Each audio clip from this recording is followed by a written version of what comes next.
Përshëndetje, mirë se u gjej të gjithë dhe jemi drejt për së drejti në ekranin e televizionit kombëtar Klan. Do të zhvendosem në këndin e studios son ku në përgjithësi zhvillojmë ato lidhje to live, sepse në fakt do të diskutojmë në pjesën e parë në lidhje me një lajm i cili është komentuar gjatë dhe ka pasur një kuriozitet shumë të madh në mediat online, kudo kemi parë të postohet dhe të komentohet në lidhje me atë ngjarje e cila prej dekadash ka ngjallur një kurreshje shumë të madhe. Në fakt edhe ka qenë gjithmonë një temë shumë e diskutuar, njerëzit të ndarë nëse besojnë apo nuk jo, apo jo, në lidhje me ekzistencën e jashtëtokësorëve. Dhe ne do të ndalojmë tani pikërisht tek dosjet e publikuara në lidhje me ekzistencën e jashtëtokësorëve të Pentagonit, pra Departamenti i Mbrojtjes së Shteteve të Bashkuara të Amerikës, me miratimin e presidentit të Shtetit të Bashkuara të Amerikës, Donald Trump. Për të na folur më shumë dhe për të mësuar më shumë se çfarë është publikuar në këto dosje, pra çfarë gjendet në dosjet e Pentagonit në lidhje me jashtëtokësorët, ka qenë gjithmonë një pyetje shumë e madhe, ka qenë gati sekret shtetror, ka qenë sekret shtetror praktikisht sepse askush nuk e dinte se çfarë informacioni kishin Shtetet e Bashkuara dhe Pentagoni në lidhje me jashtëtokësorët, po kështu kujtojmë edhe momentin e Obamës më duket, apo Clintoni, që në momentin e parë që kanë marrë detyrën, pyetja e parë që kanë bërë, aty brenda për brenda ka qenë pikërisht kjo. A ka informacione për jashtëtokësorët? A ekzistojnë jashtëtokësorët? Jemi në momentin tashmë sot ku të gjitha këto dosje, gjithçka Amerika ka ditur, e ka ndarë me njerëzit. Pra, të gjitha ato dosje sekrete tashmë janë publikuar. Për të mësuar më shumë se çfarë është publikuar dhe çfarë informacioni ka pasur aty, ne do të jemi në lidhje të drejtë për drejtë në këtë moment nga Kanada me astrofizikantin Erald Buneci. Erald, përshëndetje, faleminderit që je me ne. Përshëndetje, mirë se u gjeta. Faleminderit, atëherë është një temë kaq interesante, gjithmonë ka qenë shumë interesante të flisje për jashtëtokësorët, aq më tepër tani që duket se ka materiale të cilat tashmë nuk dyshohet, le të themi në një farë mënyrë për vërtetësinë e tyre, sepse për faktin që janë ruajtur në Departamentin e Mbrojtjes, kanë qenë pjesë e dosjeve, do me thënë aty diçka ka, por se çfarë janë ato dhe cili është kuptimi i tyre do t'i komentojmë së bashku.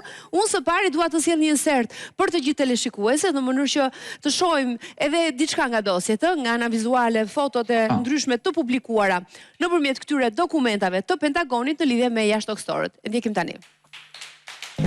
Ky ishte materiali dhe ne shkojmë me njërë në lidhje të drejt për drejt me astrofizikantin Erald Buneci. Edhe njërë Erald, si tu duk ky materiali cili bëndë një përmledhje, po ndërkohë nga ana tjetër, cili është komenti yt në lidhje me këto dosje? Pra e sa ke mundur të shohësh deri tani? Po, këto janë dosje ushtarake, filmime që janë marrë nga ushtria në vende të ndryshme, në kohë të ndryshme. Por, si çdo video që jo vetëm ushtria merr, por dhe ne, publiku, marrim, ka gjithmonë tek videot objekte që ne nuk mund t'i identifikojmë. Dhe ne përsëri nuk mund të themi gjë që aty me vërtet është një UFO. Janë thjesht video nga ushtria. Pjesërisht këto video janë sekrete sepse janë marrë në zona sekrete, në kohë sekrete, filmimi që nuk duhet i marrë vesh armiku, pavarësisht objektit që mund ndodhet atje. Vetë filmi, marrja e filmit, koha, vendi është sekret ushtarak. Por sot nuk po të bënë më sekret ushtarak koha, vendi i filmit, as vetë filmimi. Por fakti që këto filma ka objekte të pa identifikuara nuk do të thotë që ai objekt është alien. E qartë, pra ti po thua që këto dokumenta nuk është se kanë qenë të kategorizuara si një përmbledhje dokumentash me imazhe apo me të dhëna objektesh të pa identifikuara. Kanë qenë pjesë e dosjeve në lidhje me këto zona sekrete dhe tashmë janë përzgjedhur me zgjidhje tyre dhe janë publikuar, se kjo duket sikur e humbet atë bukurinë dhe sharmin e gjithë ngjarjes. Po, normalisht nuk ka asnjë lloj gjëje misterioze në këtë rast, është thjesht kanë qenë pjesërisht sekrete ushtarake, por ato janë publikuar tani duke shfaqur aty ndonjë objekt që lëviz, që nuk identifikohet, por që ajo është shumë larg të qenit UFO, normalisht alien. Janë thjesht video që secili për ne mund t'i kemi në shtëpi ato video dhe ne kemi një objekt që nuk merret vesh, edhe unë vet kam video që ka objekte që nuk kuptohen atje, nuk shihen, një pikë në qiell, një video, një shenjë, një njoll që lëviz, ka plot. Po këto janë objekte natyrore ose artificiale të njeriut. Jo, nuk mund të jetë alien, nuk mund të jenë alien. Thjesht janë video, dokumenta sekrete ushtarake Megjithatë, ushtria ka patur shumë interes që të nxjisi fenomenin e alienit, UFO-ve. Për shkak se të kamuflon gjithë veprimet ushtarake. Në qoftë se një avion ushtarak shkon të zbuloj, avion sekret ushtarak shkon të zbuloj një zonë armike, të marrë informacione atje dhe ai mund të zbulohet nga armiku, është direkt përgjigja, mund të ketë qenë alien, mund të ketë qenë një UFO. Thjesht është një mundësi kamuflimi i veprimeve ushtarake për të fshehur manovrat ushtarake, zbulimet, qëllimet ushtarake. Dhe gjithë kohë fenomeni UFO është përdorur për këtë arsye, për kamuflimin e veprimeve ushtarake. Pra ti po thua që është e gjitha një sajes, për interesat të caktuara, le të themi, pra është bërë enkas, pra të gjithë kanë qenë të qartë që ato kanë qenë objekte të rastësishme dhe që mund të kenë qenë aty shumë normalisht. Po pse përjashton edhe faktin që mund të kenë qenë edhe objekte UFO, pra të ardhura nga gjithësia? Po, mundësia për të qenë aliene është, nuk mund të thuhet që është. Unë vetë, domethënë shumë shkencëtar, edhe unë, edhe shumë njerëz të tjerë nga populli e pranojnë ekzistencën e UFO-ve. Dhe unë e pranoj ekzistencën që UFO-t aliene, domethënë, ekzistojnë. Dhe kjo është 100% praktikisht e sigurt që ekzistojnë. Por fakti që kanë ardhur në tokë është praktikisht zero, e pamundur. Domethënë, është shumë e vogël mundësia që alienët kanë ardhur në tokë. Për shkak të faktorëve natyror, largësia, numri i alienëve në dënësia e popullatave në univers, në galaktik, është shumë e vogël, me jo zero, normalisht ka shumë specie aliene, por që është shumë e vogël mundësia që alienët vinë në tokë. Dhe me këto fakte që ne kemi, e plotëson dhe më shumë panoramën që mund të themi që ato nuk kanë ardhur. Se po të kishin ardhur një specie aliene të ketë bërë një rrugë kaq gjatë, një mund kaq të madh, që të vinë në tokë, edhe të kemi kaq pak fakte me gjithë këto mundësira që kemi, me celulare, me kamera, me teknologjinë që kemi sot, ne do i kishim zbuluar patjetër ato. Por në këtë gjendje që jemi, janë thjesht video të këqija, shenja, domethënë disa njolla, disa video të dobta, asnjë video konkrete, asnjë fakt, një gjë, le pastaj për të shkuar në fakte shkencore, pastaj që është shumë larg. Megjithatë ne shohim aty objekte të pa identifikuara, të cilat edhe lëvizin. Po, patjetër. Edhe lëvizin, kështu që pak si e dyshim fakti që ato nuk identifikohen dot. Po nuk mund të identifikohen. Ndoshta ushtria e ka amplifikuar faktin që këto nuk identifikohen për qëllimet e tyre. E qartë. Treshëregu ndoshta mund të jenë të identifikueshme, po e bën kastile me qëllim që të jenë të pa identifikueshme. Ky është një këndvështrim. Japin mundësinë që po. Po, dhe japet e fatin që alienët me vërtet janë mes nesh. Është interesa ushtarake, gjithmonë politik. Kjo është gjithmonë normalisht. Megjithatë, asgjë s'përjashtohet në këtë univers ku ka ende kaq shumë të panjohura. Sepse kemi dëgjuar tani të thuhet që ndoshta ne njohim shumë pak, edhe pse ligjet e fizikës janë po ato, po ndoshta ka dimensione të tjera të cilat truri ynë ende nuk i percepton fare, dhe ndoshta këtu mund të hapet totalisht një test tjetër, edhe mund të besojmë se jo, mund të kemi edhe këtu pranë. Mund të kemi, është gjithë puna shkenca, domethënë ecën me probabilitete. Sa e mundshme është kjo, ose ajo, të gjitha janë të mundshme, por probabiliteti për të qenë një gjë ose një tjetër është shumë i madh ose shumë i vogël. Mundësia që të jenë UFO, duke marrë parasysh të gjitha faktet, është praktikisht zero. Domethënë është një numër jashtë mase i vogël, jo zero, por është shumë i vogël. Kjo është ajo, duke mbledhur këto zënat, ne japim një përfundim. Sa e mundshme është që të jetë kjo ose ajo. Unë vetëm se e di që ka shumë njerëz të cilët do donin shumë të dëgjonin lajme përjashtëtoksore dhe që të ishte vërtet diçka e tillë, sepse kurioziteti është aq i madh, edhe do na pëlqente shumë një lajm i kësaj natyre, që janë aty, që ndoshta na kanë ardhur ndonjëherë rrotull planetit ton. Nuk e di, ju vetë si e keni, çfarë qasje keni lidhje me këtë çështje? Do ju pëlqente? Unë ndoshta do jemi pare që do doja të takoja UFO-t alienët, është një nga lajme më të mëdha të mundshme, më të rëndësishme, nuk e ndodh ndonjëherë në tokë, më e rëndësishme, mund të themi më e rëndësishme. Dhe gjëja më me dëshirë që unë kam të shoh të zbuloj UFO-n, si janë, a janë, domethënë gjitha llojet e mundësive të formave të ndryshme, por që e shoh Po, është dëshira jonë është, por duhet të bëhemi pak vetë mohues, realist, racional, edhe thejmë atë që shohim, atë që ne kemi mbledhur, fakte që kemi mbledhur neve. E qartë. Po ti ndërkohë le të themi probabilitetin kur thua për probabilitet i referohesh ngjarjes të ardhjes së tyre në planetin Tokë, pra, të këtyre objekteve të paidentifikuara, që mund të kenë qenë ata apo situata të tjera të cilat mbeten enigma, le të themi në një farë mënyrë. Por kjo nuk e përjashton faktin që ato mund të ekzistojnë në gjithësi, apo jo? Cili është mendimi yt personalisht në lidhje me ekzistencën e jashtëtoksorëve? Për mua, alienët ekzistojnë praktikisht 100%. 100% ekzistojnë. Domethënë është mundësia që ekzistojnë është 100%. Vështirësia për të ardhur për të vizituar planetet e tjera është shumë e madhe. Domethënë mundësia për të ardhur në planetet e tjera është shumë e vogël. Është mundësi shumë e vogël. Dhe fakti që kemi në Tokë, që plotësojnë edhe më shumë këtë, është që ne praktikisht kemi asnjë fakt. Është shumë e vogël në raport me njohuritë që kemi ne. Në raport me mundësinë që ka një specie, alienet e tjerë, që të vizitojnë planetet e tjera. Është mundësi e vogël që një specialene të vi në një largësi kaq të madhe, në një popullat aq të madhe planetësh dhe yjesh, numra astronomik këto, që të vi alieni dhe të vizitojë Tokën ose një planet tjetër e tjetër. Për sa kohë që ne dimë që specia më e madhe është ajo e dritës, sepse ku dim nëse çka përtej asaj? Duhet të thënë edhe kjo, pra njohuritë tona janë të kufizuar, apo jo?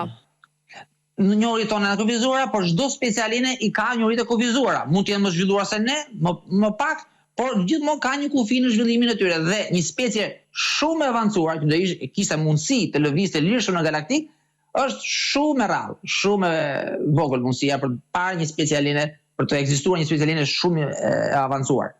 Kështu që pastaj është dhe interesi. Qoftë një specie është aq e avancuar sa të lëvizë lirshëm në galaktik, për neve nuk do na kishte fare interes të na takonte. Është sikur të shkosh të bësh 100 kilometra rrugë, edhe të takosh një krimb, për shembull në rrugë, ose një milingon në rrugë. Është komplet pa interes. Domethënë duhet të jetë dhe interesi që specialinet në takojnë neve, por që një specialinet në takojnë neve, të ketë interes të në takojnë neve, duhet të ketë një teknologji të krahasueshme me teknologjinë tonë. Jo shumë të avancuar. Specia avancuara nuk na takon, nuk ka interes të takojnë neve. Janë disa logjika mund të kenë ata kuriozitet të madh. Mund të kenë ata kuriozitet të madh për të parë jashtë planetarët e tyre dhe ata. Ne themi jashtë toksor, ata jashtë planetar për ta përgjithësuar në një farë mënyrë. Ato kanë kuriozitet, ndoshta më të madh se neve, por kanë dhe dije shumë. Ato e dinë si jemi ne, pa pas nevojë të vinë të na takojnë neve. Dinë se ekziston gjithë universi, gjithë galaktika, si funksionojnë gjërat dhe nuk kanë më interes. Në qoftë se neve do kishim zbuluar për shembull 50 specialene, ne nuk do kishim fare interes të zbulonim specien 51. Nuk do kishim, domethënë humb interesi për specie shumë të avancuara. Kështu që ka një farë maksimumi të kategorisë avancimit të teknologjisë së specieve aliene për të zbuluar specie të tjera. Kur kalon shumë, zhvillohet shumë, nuk ke më interes. Nëse, unë besoj që kurioziteti dhe fantazia është e vetmja gjë që s'ka limite, kështu që edhe këtu duhet lëmë hapësirë. Nuk ka limite? Duhet lëmë hapësirë për gjithë ata që duan të dinë vazhdimisht. Si imagjinon ti, sepse ne gjithmonë kemi parë qoftë edhe në filmat fantastiko-shkencore që janë realizuar, qoftë në dokumentarët që pretendojnë që pa diskutim që ka shumë sajese edhe në to, ose shumë fiction edhe në to, por gjithsesi shohim një model alieni. Edhe në fakt kjo është ajo gjë që është pak komike, le themi në këtë rast, sepse si ka mundësi që të gjithë alienët që kanë të ngjashëm, të gjithë pas kanë parë, të gjithë imagjinojnë njësoj, ose qoftë regjizori, qoftë ai që e ka parë, që pretendon që e ka parë për vërteti. Pra, alieni është faqur pasi ka dalë për shembull filmi, le themi E.T.-ja ose shumë filma të tjerë. Ndërkohë nga ana tjetër, unë besoj që çdo njeri mendon që një alien nuk ka pse të ketë domosdoshmërisht të njëjtat tipare që ne njerëzor, apo jo? Toksori. Jo, nuk ka pse të ketë formën e njerëzit, por neve me alien gjithmonë quajmë një specie të gjallë që është më e avancuar se njeriu. Dhe ne marrim evolucionin ton të njerëzit dhe shohim ku do shkojë forma e njerëzit në të ardhmen, po të avancojë në këtë drejtim që ka marrë. Koka do bëhet më e madhe, syt më mëdhenj, goja më e vogël dhe trupi më i vogël. Domethënë do jepet më shumë rëndësi mendjes. Dhe alieni që ne themi, ajo figura aliene ka këto përmasa, avancimin e evolucionit të njerëzit. Kjo është armja e njeriu sipas mendimit që kemi neve, themi që njeriu do bëhet në këtë lloj forme, në formën e Alinit dhe Alini do ketë këtë formë. Thjesht kjo është lidhja, domethënë, evolucioni i njeriu në të ardhmen si do jetë. Mendoj se Alinit janë më të avancuar se ne, se kanë ardhur tek ne shkojmë dot tek ato. Kështu që edhe evolucioni i tyre ka ecur përpara njeriu. Dhe është marrë kjo forma. E qartë, po që është disi e kuptueshme kjo çështja e formës edhe ndryshimet antropologjike që mund të ndodhi rrugës duke pasur parasysh çfarë lloj jete gjithnjë më tepër jemi duke bërë të gjithë, sedentare, u pozicioni ulur gjithkohës, gjatë me telefonat, koka ulur, kemi parë edhe shumë studime të cilat bëjnë një lloj parashikimi të formës trupore që mund të ketë në një të ardhme qenia njerëzore e modifikuar në bazë të stilit të saj të jetesës edhe aktivitetit të vetë të përditshëm apo jo. Që së shumë e bukur duhet thënë, së shumë estetike, apo jo, si mendon? Nuk është apo fare estetike sepse... çështje standardesh bukurie që i referohen epokave historike të ndryshme. Deri në këtë epokë ne kemi formën normale nga evolucioni natyror. Teknologjia që nga ky moment ka filluar të ndikojë tek evolucioni i njeriu. Truri i njeriu nuk po zhvillohet më, nuk po avancon më, se e ka zëvendësuar jashtë tek celularet, tek këto pajisjet të tjera, makina llogaritse e tjera. Trupi po shtërmërohet nga jeta sedentare, siç e thatë juve. Po ndryshon forma e njeriu në drejtim, po merr një kthes, po merr një shtrembrim. Domethënë nuk po ecën natyrisht, nuk po zhvillohet më. Trupi nuk po zhvillohet. Trupi do vështirësi, do mund. Truri do mund që të mendojë për ushqim, për parim, për tjera. Po i patë gjitha gratë. Kështu si ka marrë kjo botë, uroj mos përfundojmë si zvaranik të gjithë. Në një të ardhmen. Po do ta zëvendësojmë me teknologji. Do jemi zavranik me teknologji. Urojmë të bëhet më e mira pa diskutim, gjithsesi interesante shumë tema për jashtëtoksorët edhe kurioziteti mbetet i madh dhe urojmë që nëse do të jetë mundur gjatë ekzistencës sonë të kemi mundësi të marrim lajme të tilla, po edhe kjo me këtë parashikim që thatë ju pak a shumë, duket si kur thot populli, hallve ftohtë. E keni dëgjuar këtë shprehje? S'ka shpresa, apo jo? Jo, është pak vështirë po. Është pak vështirë. Duhet shumë kohë, duhet ende shumë për të pritur edhe për të mësuar lajme të tilla, apo jo? Po, do shumë kohë, po mund ndodhi në çdo moment. Por ne duhet të zhvillojmë teknologjinë që ta shpejtojmë kohën e marrjes përgjigjes, ta marrim përgjigje më shpejt. Duhet të zhvillojmë teknologjinë se alenët janë atje. Alenët janë dhe ne duhet t'i gjejmë, duhet t'i takojmë. Kjo është e sigurt. Alenët janë, kjo është pak po e sigurt. Thot profesori ynë, të falenderoj shumë që ishe me ne në këtë lidhje të drejtë për drejtë dhe një bisedë shumë interesante. Do jemi me siguri për tema të tjera të ngjashme edhe në vim. Faleminderit për gjithë të mirat. Faleminderit. Ne dhe ju mirupafshim. Faleminderit. Ndajemi këtu pikërisht me astrofizikantin Erald Buneci, ndërkohë që ne do të kemi publicitet, kthehemi pas pak.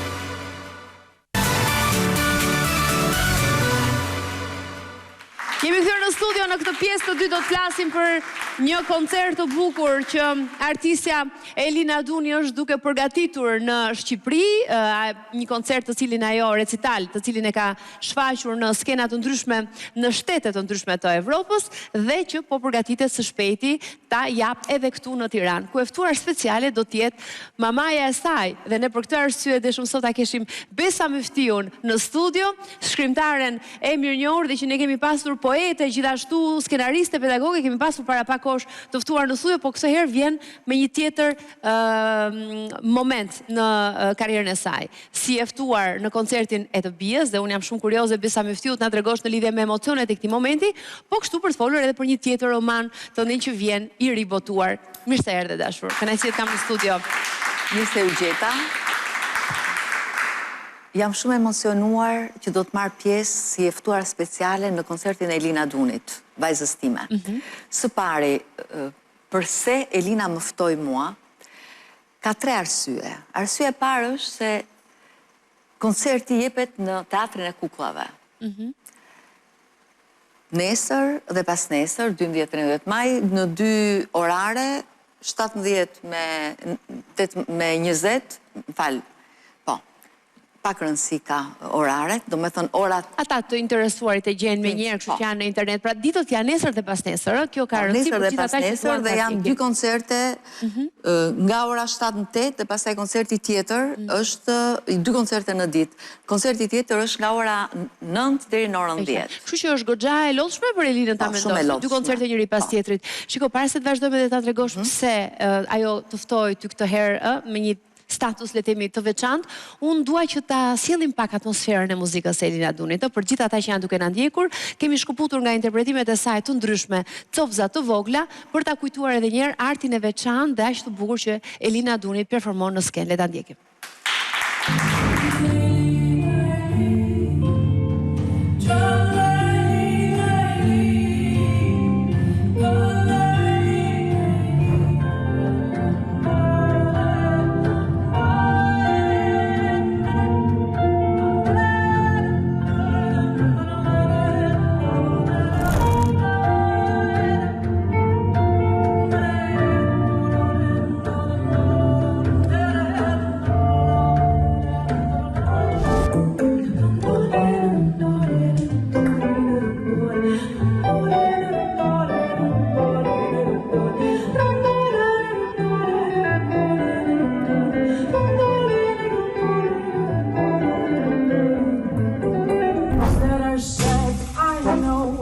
Don't let them weep, let them know that I'm glad to go.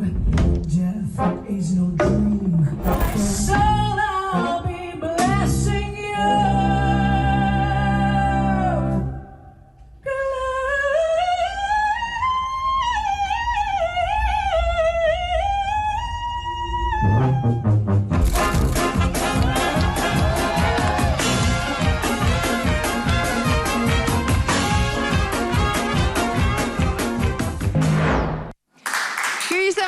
Elina Duni është kaq e veçantë si artiste, ne dham shumë pak, po koncertet e saj janë jashtëzakonshme, ka një ardh dhe një shpirt, aty duket sikur shpirti i saj që këndon, sikur ka marrë formën e Elinës, po është shumë e shpirtruar muzika e saj. Sa bukur që e përshkrove. Është njësi që të lindë në momentin që ndjek Elina Duni në skenë. Unë jam shumë krenare dhe e lumtur që e kam vajzë Elina Dunin. Kur e shikoj sërë që e shikoj në skenë, jam shumë emocionuar. Dhe ka 10 vjetë që nuk ka ardhur në Shqipëri, dhe tani mbas 10 vjetësh kthehet me diskun e ri, Reaching for the Moon, në duo me Rob Luft, që është dhe bashkëshorti i saj. Bashkë me bashkëshortin. Dhe përse kam ardhur unë në këtë koncert? Së pari, nga që koncerti do jepet në Teatrin e Kukullave. Dhe dikur isha unë që e çoja Elinën në Teatrin e Kukullave. Më pyesnin, çdo të diel më pyesnin, se ndanim punët e shtëpisë, dhe më pyesnin, çfarë do të bësh ti? Do të lash xhamat e sallonit apo të çosh Elinën në teatr? Edhe unë çoja Elinën në teatr. Sigurisht. Së dyti, këto ditë, do më thënë sot, pikërisht sot, të hënën, u ribotua libri Dashurin kohën e komunizmit, i cili i është kushtuar Elinës. Dhe unë do lexoj 2-3 fragmente nesër. Një përkim shumë interesant i dy ngjarjeve, njëkohësisht? Po ribotohet dhe Elina nesër ka koncert dhe unë do lexoj 2 fragmente të shkurtra. Janë përzgjedhur fragmentet ndërkohë? Po, i kam përzgjedhur. Kështu që ne nuk mund të ftojmë sigurisht se mbeten janë pjesë e koncertit dhe e shfaqjes, cilat janë fragmente, se s'mund t'i lexojmë këtu, por ky flasim pak dhe për librin me që jemi këtu, është një ribotim që vjen pas sa vitesh? Vjen pas 10 vjetësh. Tamam Elina vjen njësoj me Elinën. Po, një. Ua, e çuditshme. 10 vite dhe ajo pa ardhur, 10 vite dhe libri. Dhe në botimin frëngjisht, unë e kisha dedikimin a Elina Duni eternellement. Dhe në botimin shqip që u bërë para 10 vjetësh, nuk e di pse, nuk u vu, nuk harrova unë. Dhe tashti desha të bëj t'jem besnike edhe zemrës time, shpirtit tim, edhe botimit të parë në frëngjisht, dhe i kushtohet Elinës, se nuk e kam shkruar të mbi emrin këtu, me qënë se të gjithë e njohin, përjetësisht. Dhe libri ka dalë sot, dhe unë do lexoj nesër pjesë nga ky libër në koncertin e Elinës. Por Është një libër, duhet thënë, unë atë po diskutonim përpara me Besën edhe po kujtoja. Nuk e mbaj mend mirë dhe për këtë arsye do ta rilexoj, sepse janë histori, po mbaj mend që ka pas një, edhe unë të komplimentoj njëherë për stilin e të shkruarit, para se dalim te historia dhe rrëfimi në vetvete, sepse ke një stil shumë të bukur të rrëfyerit të historive. Ka një sharm, ka një fjalia, ti e lexon dhe nuk ngopesh dhe të duket ti zhvendosesh në kohë bashkë me rrëfimtarin, bashkë me atë që rrëfen, të duket sikur je aty, edhe po e shet të gjithë ngjarjen, po e ndjen njësoj si personazhi. Të komplimentoj shumë për mënyrën e të shkruarit, të rrëfyerit të historive. E mbaj mend, po disi më turbull dhe me shumë kënaqësi do ta rilexoj këtë libër, sepse mbaj mend që është një libër shumë interesant. Po thojë që janë historitë e 3 grave, të cilat jetojnë jashtë shtetit dhe kthehen në Shqipëri për të marrë pjesë në një dasëm. Mirë po, ka një grevë Alitalia, siç ndodh shpesh, dhe ato mbeten në aeroport. Blen një shishe verë, 1000 una note, është një shishe që ekziston dhe më vjen keq që nuk e kam sjell këtu me vete, po herën tjetër.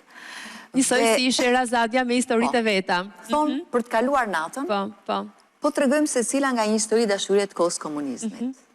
Dhe kështu ështëmpleksur romani dhe ato kanë një personazh të përbashkët, një shoqe të përbashkët, e cila martohet, domethënë, dhe ajo i lidh të treja historitë, sepse ka luajtur një rol shumë të veçantë në secilën prej historive që tregohen. Dhe një nga gjërat më të çuditshme gjatë shkrimit të këtij romani ka qenë se mbasi shkruaja 7 tetor, isha përpara kompjuterit dhe arrinte një moment ku personazhet fillonin dhe flisnin vetë. Dhe unë vetëm transkripsoja.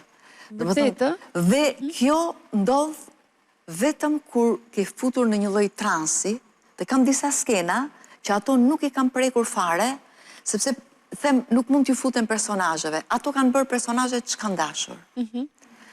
Dhe kjo ka qenë një gjë e veçantë e shkrimit të këtij romani, sepse e kam shkruar në 2 muaj, por momenti magjik arrinte vetëm mbasi nga ora 5 e mëngjesit, mbasi kisha shkruar gjatë gjithë ditës.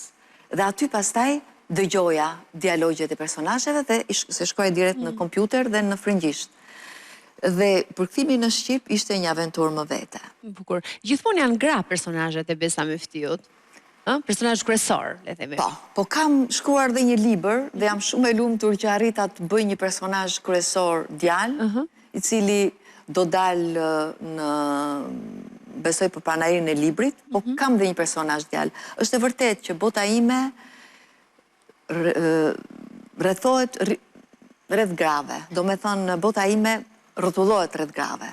Sepse e një më mirë psikologjinë e tyre. E një më mirë dhe kam qenë gjithmonë shumë e prekur e interesuar për fatin e gruas shqiptare. Të them të drejtën, më shumë se sa për fatin e burrit shqiptar, mashkullit shqiptar.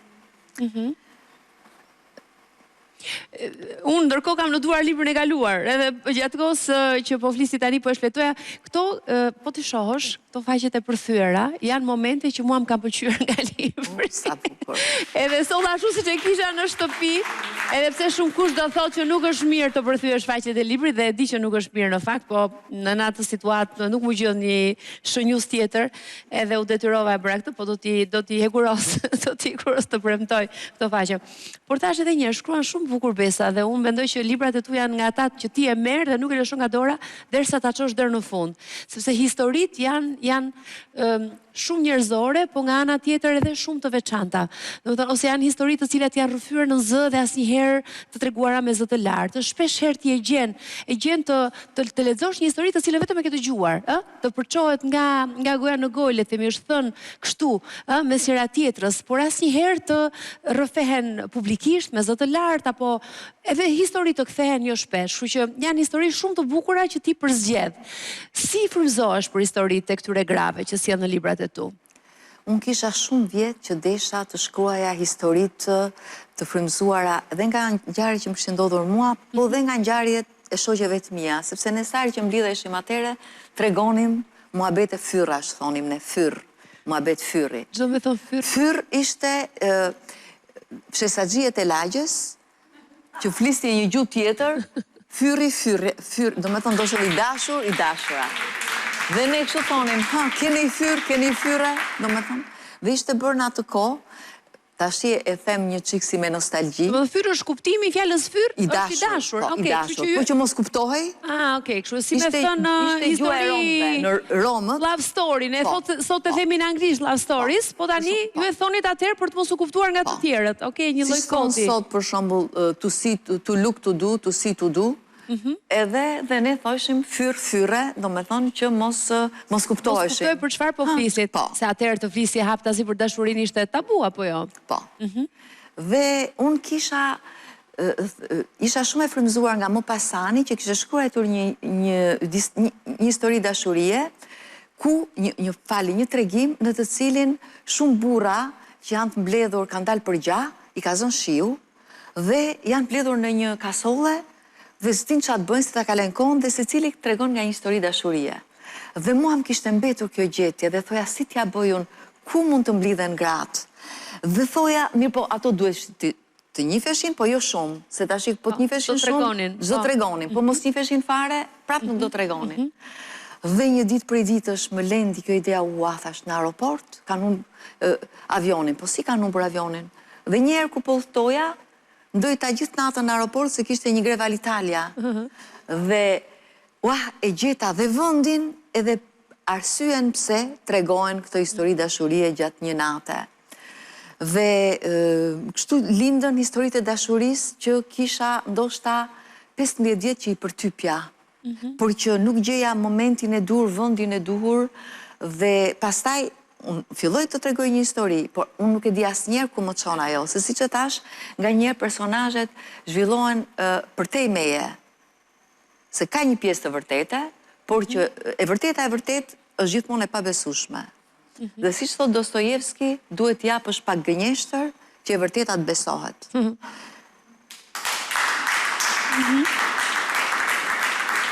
Edhe këtë e din mirë skenaristët e filmave dhe unë si skenariste, sepse kur tregoj diçka që them ka ndodhur kështu, jo, po nuk e beson spektatori. Se thot pse nuk bëri këtë, pse nuk bëri ato. Do me thënë, personazhi duhet të mos ketë rrugëzgjidhje tjetër, rrugdalje tjetër për të bërë atë që duhet të bëj në roman dhe jo atë që ka bërë në jetë. Kështu që shpesh, do me thënë, më shpëtonte nga dora dhe nganjëherë kam ndryshuar dhe fatin e personazhit sepse ai ka vajtur në vend tjetër, jo aty që kam çuar unë. Shumë e bukur ky procesi i zhvillimit të historisë. Çfarë ndjen kur përfundon libri? Do të thënë, sa arrin të shkëputesh më pas, ose si është ky procesi i të dalit nga ajo lloj gjendje, nga ajo lloj bote që kishe krijuar, edhe të kthesh në realitetin e zakonshëm? Unë në fakt, sa herë që jam duke mbaruar një libër, kam gjithmonë një projekt tjetër që më pret, kështu që nuk kam mbetur asnjëherë bosh. Dhe ndoshta kjo diçka. Jo, e di pa jo shkëputja, thema e procesi kur del prej ande, jo, nga që ke krijuar. Dal, marrja një javë kështu, bëj vetëm sport, që të mbledh mendjen, edhe sidomos jo për historinë, historitë e treguara, por faktikisht në historitë e mia ka shumë aforizma. Edhe një gazetar tha, asnjëherë nuk kam cituar kaq shumë nga një libër, bile mund t'i them dhe disa aforizma që më kanë mbetur në mendje, gjatë kohës që shkruan narratori, që jam unë, personazhet flasin, kurse narratori jep një lloj filozofie. Për shembull, meqense më the çfarë ka të veçantë në shkrimin tënd, fraza nuk ndahemi kurrë nga asnjë dashuri, vetëse mësojmë të jetojmë pa të. Për mendimin tim. Nëse dikush na hyn në zemër, ai atje mbetet. Mbetet ose real, mbetet ose si kujtim, mbetet ose i harruar, por mbetet. Dhe mendoj që zemra ka vetëm hyrje dhe nuk ka dalje, sepse ku ka rrjedhur do pikoj. Dhe është shumë e bukur. Tani ne jemi në libër tjetër, po sërish duke u referuar këtij stili dhe mënyre.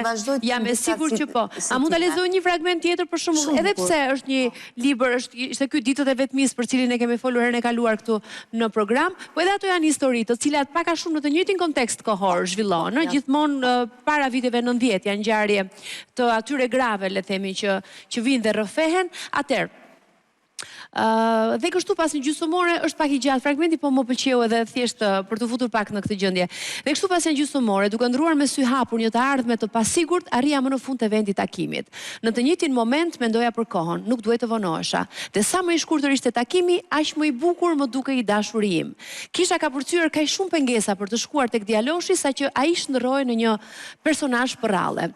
I rrethuar nga një aureol magjike më priste ulur në një stol me një lule deleje në duar. Më do apo s'më do? E çfarë rëndësie kishte nëse e doja? Diçka do të çalonte gjithmonë dhe do dilte kundër dashurisë son. Prejardhja e tij politike, mosha, statusi shoqëror, ose thjesht prindërit e tij do të kishin zgjedhur një nuse tjetër. Me që kontradikta ndodhe gjithmonë jashtë shiftit, zhgënjimi dashuror na vinte nga jashtë dhe ky fakt përbënte një ngushëllim të madh. Sepse tragjedia e dashurisë nuk është ndarja, bile as vdekja. Tragjedia e vërtetë e dashurisë është indiferenca. Ne e kemi anashkaluar me detyrim. Në tokën tonë, dashuria ishte po aq e bukur sa edhe e paarritshme. Në një farë mënyre, çdo marrëdhënie jetë të përmbushur i mungonte padyshim absolutja sipas Erandit. Ata që duhen pak e kanë njëri tjetrin, kishte deklaruar në një poezi. E të tjerë. Po është shumë bukur dhe ka shumë fragmente të tilla shumë interesante që duhen thënë, edhe që vërtet të bëjnë të mos e lëshosh librin nga dora, kështu që unë besa të uroj shumë sukses edhe për këtë mund ta kthejmë këtë libër, pra fragmente nga ky libër do të lexohen në koncertin e Elina Dunit nesër dhe pasnesër. Dhe poezit gjithashtu, do lexoj poezi, një poezi që ja kam kushtuar Elinës në kohën kur e çoja në teatrin e kuklave. Kur ka qenë e vogël. Po, dhe një nga poezit të cilat Elina i ka bërë këngë. Bukur. Ta kujtojmë pak Elinën, ka qenë dalja e parë e saj në skenë, këtu në Shqipëri, ka qenë një nga spektaklet e organizuara nga Vera Grabocka. Tani nuk e di çfarë spektakli ka qenë. Kjo është Elina Duni. Po, kjo është Elina. Shiko. Është këngë. Sa e vogël këtu. Ka fituar çmimin e parë me këtë këngën. Ka fituar çmimin të parë këtu.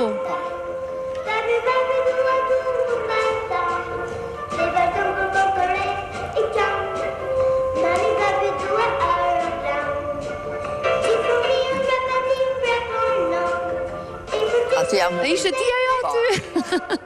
Edhe Bujar Qamili dhe Eli Fara janë aty. Elina ishte ftuar speciale. Po pra se duhet këtë qenë ajo gara e muzikës popullore, më duket, sepse ishte këngëtarët popullore. Dhe Vera Grabocka e kishte dëgjuar në radio, dhe pëse më merë në telefon, besa tha nuk e dia fare që ishte goca jote, po unë e kam marrë, jam mahnit nga ky fëmijë, dhe e kam marrë që të këndoj, ishte eftuar, aty ku me Bujar Qamilin edhe Eli Fara. Sa kujtim të bukur e keni këtë, pa besueshme kur e sheh Elina Dunin aty të vogël dhe të mendosh se çfarë artiste i është bërë ajo tash, komplet totalisht një stil tjetër, shumë e lirë në mënyrën se si ajo e interpreton muzikën edhe duket pa diskutim që jeton. Kemi dhe një foto me bashkëshortin e saj, sepse do të jenë të dy që do të vinë së bashku në këtë koncert. Kitaristi është britanik, Rob Luft. Po emrin e ka tamam si shqiptar. Po. Në kuptimin e mirë të fjalës. A mund të ketë kuptim të mirë fjala Rob? Rob Zoti. Dhe qënka është një lidhje e mirë, unë uroj që ajo të jetë e lumtur pa diskutim. Është shumë e lumtur, domethënë. Edhe më vjen mirë edhe dua që ata të shkëlqejnë në këtë koncert që kanë planifikuar për të këtu në Tiranë. Çfarë urimi do t'i bëhet ti sot publikisht? Unë do t'i bëja një urim nga zemra vajzës time, që të mund t'jetë sa më e kuptueshme për shqiptarët, që të mund të shkëlqejë dhe në Tiranë, si që ka shkëlqyer në të gjitha skenat, sa jo ka një tur tani prej 12 shtetesh, në 12 shtete, dhe të jetë e njëjta si që është si që ka shkëlqyer në gjitha ato momentet kur e pamë, të shkëlqej për këto nuk kam pikë dyshimi, megjithatë, ja uroj që të shkëlqej edhe më tepër se çka shkëlqyer në fragmentet që pam, në skenat e tjera, sepse kjo është Tirana, është vendi ku ajo ka lindur dhe është vendi që dashuron më shumë në botë, si me bi edhe unë. Ne urojmë shumë suksese, Elina Dunit, ja të kishojmë këtu nën e bi. Do t'jeni të dyja nesër në skenë. Unë dua t'i kujtoj edhe një herë titujt e librave të Besa Meftiut, i ribotuar sapo pas 10 vitesh dashuri në kohën e komunizmit, dhe Ditët e vetmis, një tjetër novel shumë interesante për t'u lexuar, që ishin rrëfime personale gati, kujtime të jetuar. Pra ishte fiction apo ishte vërtet? Se këtu do ta pyesja. I kam gjithmonë të përzjera. Të përzjera. Atje ka faktet historike, faktet historike janë të vërteta. Domethënë unë mbështetem gjithmonë mbi realitet dhe pastaj ishte edhe ai fakti që kërkoi Rimel ndërkohë që binte busti nga ana tjetër? Ai është fakti vërtet, ishte shumë e bukur. Se ka dhe shumë humor Besa në mënyrën se si tregon, në momentet caktuara një humor shumë simpatik, edhe kishte shumë episode të bukura. Unë sugjeroj ta lexoni sepse do të kënaqeni realisht. Falenderoj shumë Besa dashuri ishe këtu me mua. Faleminderit. Mirat edhe shumë suksese. Faleminderit. Faleminderit. Kemi publicitet, kemi pas pak. Publicitet.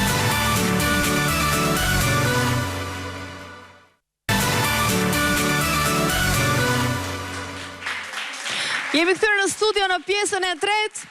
Sapo kam pritur në studion tonë astrologja më e famshme në Shqipëri, Meri Sheu, të cilën e falenderojmë, ju urojmë mirëseardhjen, duke kaq bukur me pink sot e veshur, të shkon shumë. Të bëjmë një fillim jave të mirë. Urojmë që të jetë një javë e mbarë për të gjithë. Po, s'themi që fillimi mbarë gjysma punës, por në fakt mirësia e kësaj jave do duket nga data 15-16, sidomos mas datës 16, sepse kemi hënën e re në Dem, që na shliron përfundimisht nga disa pengesa dhe nga disa bllokime, por kjo javë do jetë romantike, e rëndësishme për akrepët, gaforet, peshqit, sepse fillojmë me hënë në peshk. Dhe të fillojmë për gjitha shenjat, mos të ham kohën me shenjave. Fillojmë me dashët, të cilët siç e kuptuan në fund të javës. Po, në fund të javës duhet presin fundin e javës që të shikojnë një çlirim ose një ndryshim në çështjet e tyre ekonomike ose një mbështetje familjare. Deri atëherë do jenë pak melankolik, do merren me gjërat e tyre të fsheta, do merren me veten e tyre, të zbulojnë çfarë duan, çfarë nuk duan, në një ëndër që s'u ka dalë, në një ëndër që po përpiqet t'u dali, në një ëndër që e shohin kështu rastësisht dhe ndjehen disi të kompleksuar, pra do merren shumë me botën e tyre të brendshme shpirtërore. Duhet presin fundin e javës për mbështetje familjare dhe ekonomike. Kalojmë tek Demët. Pesë për Demët. Bravo Demët. Urime. Kemi ndodh kjo sepse kemi diellin në Dem, është futur Mërkuri në Dem dhe Mërkuri në Dem bën disa lidhje të bukura dhe me diellin, do takohet me diellin, po bën një lidhje të bukur me Jupiterin në Gafore, kështu që Demët sikur e marrin një çik veten ose futen në një normalitet, u ka ikë dhe Urani nga shenja e tyre, pavarësisht ka shkuar te ekonomia dhe duket sikur ekonomia për momentin është e çodhjen tuaj fare dhe duhet presin edhe këta mbas datës 15-16 me hënën e re në shenjën e tyre të fillojnë një grumbullim energjish në çështjet e tyre ekonomike. Dhe shkrim te binjakët, Demët me besyje, binjakët ndërkohë me tre binjakët, sepse janë në një moment që po priten ndryshime të mëdha ose janë në stimulin e disa ndryshimeve shumë të mëdha në jetën e tyre. Pra gjërat do ndryshojnë aq shumë për binjakët. Po, sa dhe binjaku i fundit e kanë ndjerë që ka filluar një ndryshim te binjaku i parë. Kush është binjaku i parë? Binjaku i parë janë ata të lindurit në 10 ditën e parë. Po e kanë ndjerë dhe ata të lindurit në 10 ditën e fundit që po ndodh një ndryshim, po vjen një erë fort në jetën e tyre. Megjithatë, do merren pak me disa prapaskene pune, një bllokim pune dhe një bllokim mentaliteti ose një bllokim në mendimet e tyre dhe shumë binjak mund të ndjejnë disi të sforcuar, pavarësisht se kanë tre yje, ka një lloj sforcimi brenda vetes, në çështjet familjare, në çështjet personale, duhet presin pra mbas datës 15 dhe këta të kenë një çlirim nga prapaskenat ose marrjen e një pune të re. Gaforet me 4 yje janë shenja të favorizuara. Po, por gaforet e lindura në 10 ditën e dytë, në fillim të 10 ditës të dytë, në ndikimin e Saturnit në dash që është fut tashmë me shumë vrap u fut në 10 ditën e dytë të gaforeve, aty fillojnë të ndalin pengesa, pasiguri, gjëra që hedhin një hap dhe ndjen një lloj ashpërsie edhe nga reagimi të tjerëve, do fillojnë gaforet thonë unë kisha fat para 10 ditësh, tani çfarë ndodh, po më përmbyset fati ose po më del një sy i keq, ta them, dikush mund të thotë që ma ka prishur rrjedhën e gjërave. Megjithatë, gjithë gaforet e tjera do kenë përparësira të mira dhe ato me hënën e re në shenjën e demit, po para përgatiten për një hapje të re, një bashkëpunim të ri ose një alancë të re, sidomos një bashkëpunim i ri, mund të thosha, në jetën dhe në punët e tyre, kryesisht në lidhje me punat. Se dashurinë e kanë çik të fshet. E sa për zbuluar që luanët markan në fakt do favorizohen luanët e lindur në 10 ditën e dytë, se do marrin shumë fuqi dhe potencë, sidomos lidhje me ligjin, kontaktet me jashtë, studimet ose këto punët intelektuale, por të tjerë duhet shikojnë që kjo hëna e re,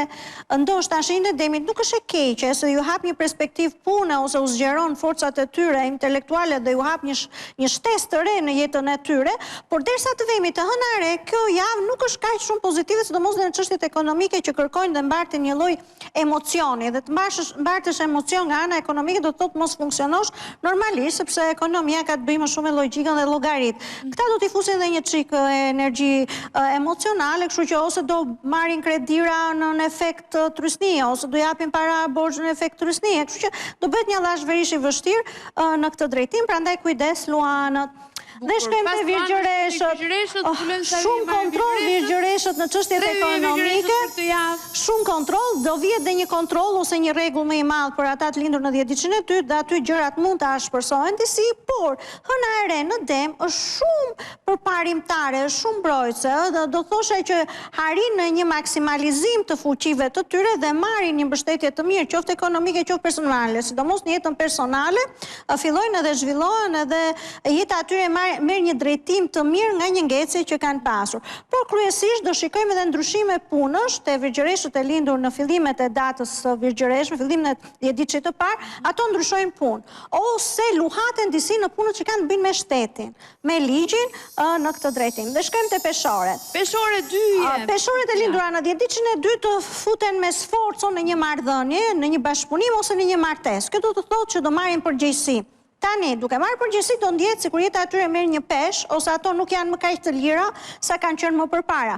Megjithatë, peshorët janë me fat në këtë periudhë, Mërkuri në Dem bën një lidhje shumë të bukur me Jupiterin, detyrimisht këto dy i kanë vetëm nga Saturni që futet në mes të shenjës së tyre dhe detyrimisht i ashpërson disi marrëdhëniet, ose i keq kupton, ose i bën peshoren të mos ndihet kaq e këndshme sa ç'është, por në varësi të gjërave të tjera dhe Jupiteri në Gafore është shumë pozitiv akoma edhe këtë muaj. Dhe shkojmë tek akrepët, që e kanë hënën, fillojnë